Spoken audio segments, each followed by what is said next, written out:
दोस्तों आपको याद होगा मैंने अभी से करीब 2 से 3 दिन पहले आपको एक हैदराबाद के गुरु मूर्ति की कहानी सुनाई थी, जो कि एक रिटायर आर्मी पर्सन है जिसने कैसे अपनी पत्नी माधवी का मर्डर किया। मर्डर करने के बाद में अपने घर के ही बाथरूम में उसके छोटे छोटे पीस किए। छोटे छोटे पीस करने के बाद में उसे कुकर में उबाला। उबालने के बाद में जो उसकी हड्डियां बची थी उसे एक स्टोव पे गर्म किया, उसे ग्राइंडर में पीसा और पास ही की एक झील में जाकर उसे फेंक देता है।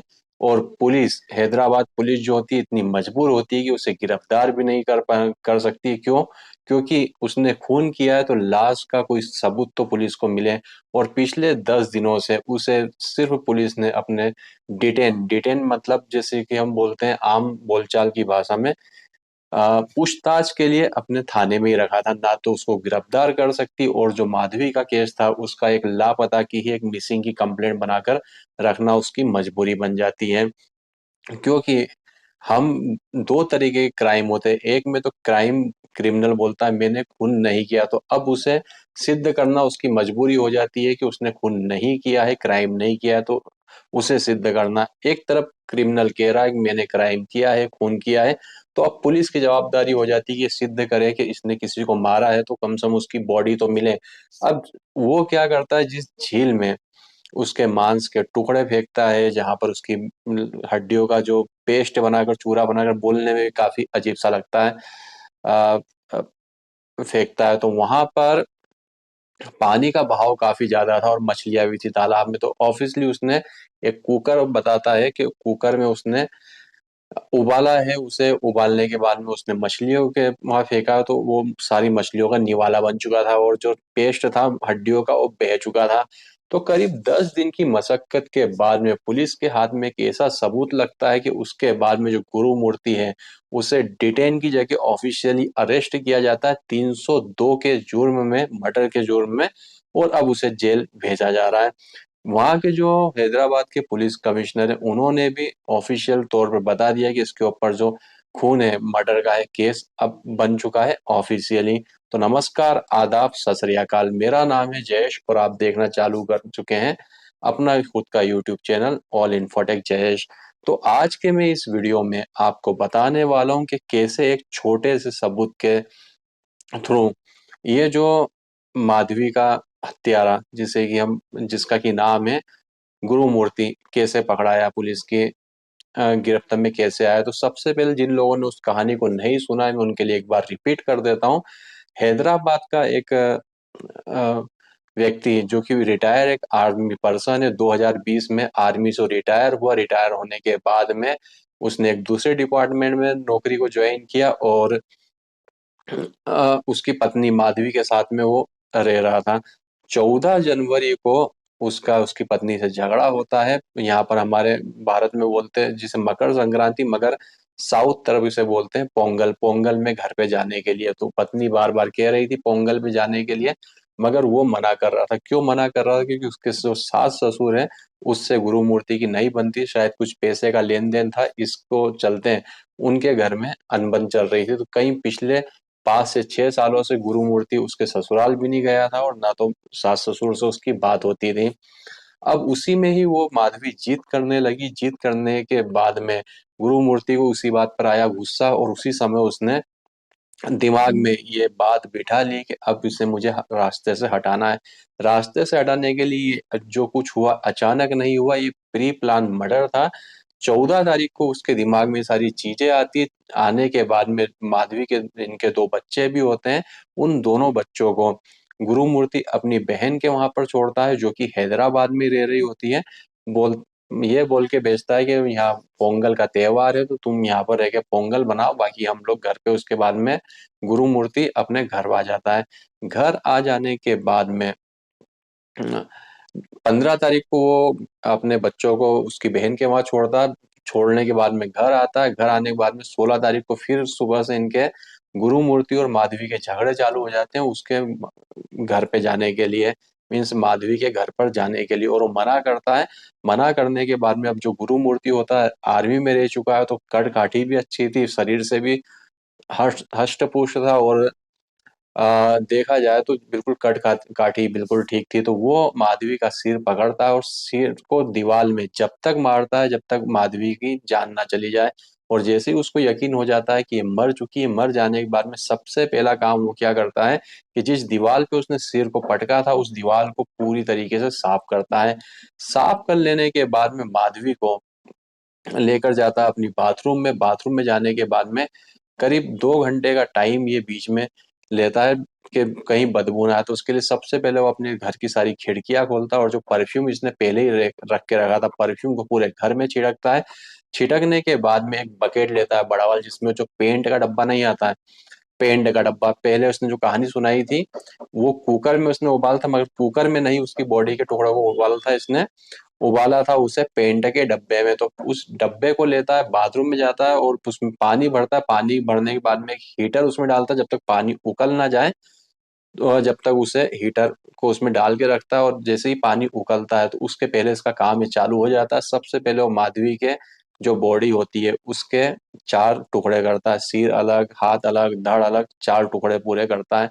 टुकड़े करने के बाद में उसकी बॉडी के जो छोटे छोटे टुकड़े होते हैं उनको पानी में वो उबालता है। उबालने के बाद में जब वो उसकी हड्डियां होती है, अब उसका क्या करे हड्डियों का, तो उसे एक बड़े से स्टोव पे रखता है जब तक वो हड्डियां नरम ना हो जाए, कि उसे ग्राइंड करके बिल्कुल चूरा ना हो जाए, जब तक वो उस हड्डियों को गरम करता है। गरम कर लेने के बाद में ये जो सुबह 8 बजे उसने माधवी का खून किया था, खून करने के बाद में करीब 10 बजे उसने उसकी बॉडी को काटना चालू किया। काटना चालू करने के बाद में जो बॉडी को काटना और पूरे वो जो हड्डियों का पेस्ट बनाने में इसको लग गया शाम का 6 बजे का टाइम, सॉरी 7 बजे का टाइम। 7 बजे ये क्या करता है, अपने घर से 2 थैली लेता है। बॉडी को उसने पूरा, थैली भी कोई बड़ी नहीं थी, छोटी छोटी थैलियां लेता है, क्योंकि बॉडी को ऑलरेडी जो मांस के टुकड़े उसको उकाल के छोटा कर चुका था और पेस्ट बना चुका है। 2 थैलियां लेता है, अपने घर के पास में 1 किलोमीटर दूर एक झील होती है, झील में थोड़ा गहरा जाता है और वहां पर पानी का बहाव जाता था, वहां पर हड्डियां भी ये डालता है और वो मांस के टुकड़े भी डालता है। फिर उसके बाद में क्या करता है, घर पर आता है।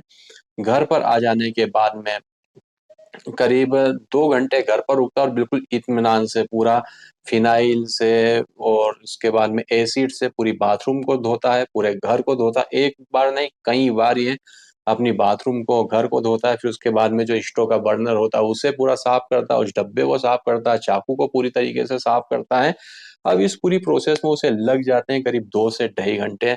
अब 2 से ढाई घंटे में पूरे घर को अच्छे से क्लीन करता है। क्लीन कर लेने के बाद में दोबारा से 16 तारीख को, सॉरी, हाँ 16 तारीख को ही शाम को वो अपनी बहन के वहां जाता है हैदराबाद में, जहाँ पर उसने अपने बच्चों को छोड़ा था। तो बच्चों को वो फिर बहन के घर से अपने घर पर लेके आता। जब बच्चे पूछते मम्मी कहाँ गई, तो वो बताता है कि अभी पोंगल का त्योहार है मम्मी, अब उसकी फ्रेंड क्या गई है, 2 3 4 दिन में आ जाएगी। फिर इत्मीनान से सब लोग सो जाते हैं जैसे कुछ घर में हुआ ही नहीं हो। जहां पर सुबह उसने अपनी माँ के, उस जो उसकी माँ है, बच्चों की माँ है, उसके टुकड़े, छोटे छोटे टुकड़े करके हैवानियत से उसे काटा था, पीसा था, वहीं उसी घर में आराम से सो जाते हैं। फिर दूसरे दिन सुबह उठता है, बच्चों के लिए ब्रेकफास्ट बनाता है और बिल्कुल वैसी नॉर्मल लाइफ हो जाती है। अब माधवी के घर में क्या होता है, माधवी अपने माता पिता को रोज फोन लगाती है। 16 तारीख को जब उसका फोन नहीं आता है, 17 को फोन नहीं आता, तो फिर 18 तारीख को माधवी के जो माता पिता इसके घर पर आ जाते हैं और फिर उसकी पुलिस में कंप्लेंट लिखवाते हैं। और कंप्लेंट लिखवाने के लिए वो दोनों माता पिता अकेले गए थे, साथ में गुरु मूर्ति नहीं गया था। तो फिर क्या होता है, पुलिस को उसी समय थोड़ा सा शक होता है कि वाइफ घर से गायब है, औरत घर से गायब है और पति कंप्लेंट लिखवाने के लिए नहीं आ रहा है, सास ससुर कंप्लेंट लिखाने के लिए आ रहे हैं। थोड़ा पुलिस को वहां पर शक होता है। उसी बीच में क्या होता है, 18 तारीख को शाम को ये गुरुमूर्ति के चाचा को गुरुमूर्ति फोन लगाता है और बोलता है उसे ढूंढने से कोई मतलब नहीं और मैंने उसे मार डाला है। अब जिस अंदाजे से वो बोल रहा था, गुरुमूर्ति के जो चाचा थे वो भी एक कानून से जुड़े हुए थे, तो उनको पता था कि इसने मुझे बता दिया है कि मैंने उसे मार दिया, और कल से अगर मैंने पुलिस को नहीं बताया कि इसने मुझे ऐसा बताया है और ये फंस गया, तो मैं भी अंदर हो जाऊंगा सबूत छुपाने के कारण। तो पुलिस को पूरी ये बात बताता है कि वो बोल रहा है कि मैंने माधवी को मार दिया है। तो फिर पुलिस इसे गिरफ्तार करती है और ऐसा मारा है कि उसकी लाश भी कभी नहीं मिलेगी। तो पुलिस इसे गिरफ्तार करती है, सख्ती के साथ में जब पूछती है इससे, तो ये बताता है कि 14 तारीख को उससे वो जिद कर रही थी घर जाने की, मैंने उसे मना किया, फिर हमारा 16 तारीख को झगड़ा हुआ और मैंने उसे सिर में, दीवार में उसका सिर दे मारा और उसकी मौत हो गई।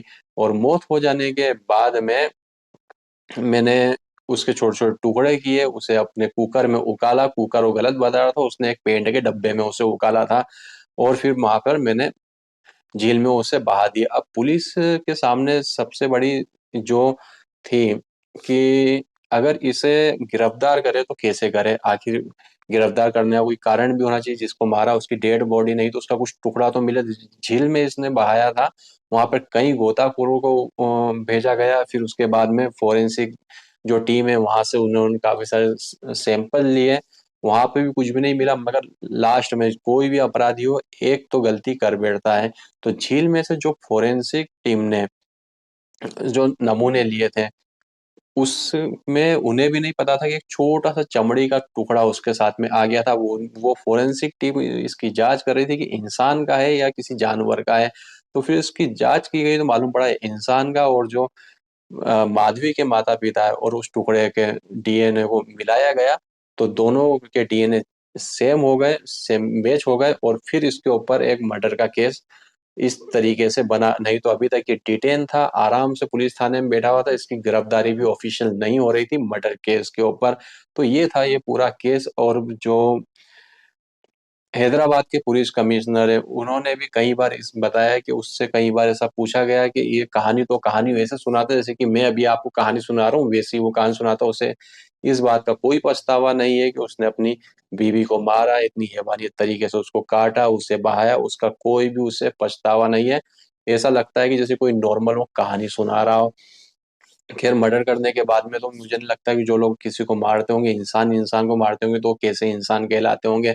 मगर ये थी पूरी माधवी की कहानी के आखिरकार जो हैदराबाद की पुलिस है उसने इस केस को सॉल्व आउट कर लिया है और उसकी ऑफिशियली 302 की जो मर्डर केस उसके ऊपर बनाया गया है और उसे अब ऑफिशियल रूप से जेल भेजा गया है।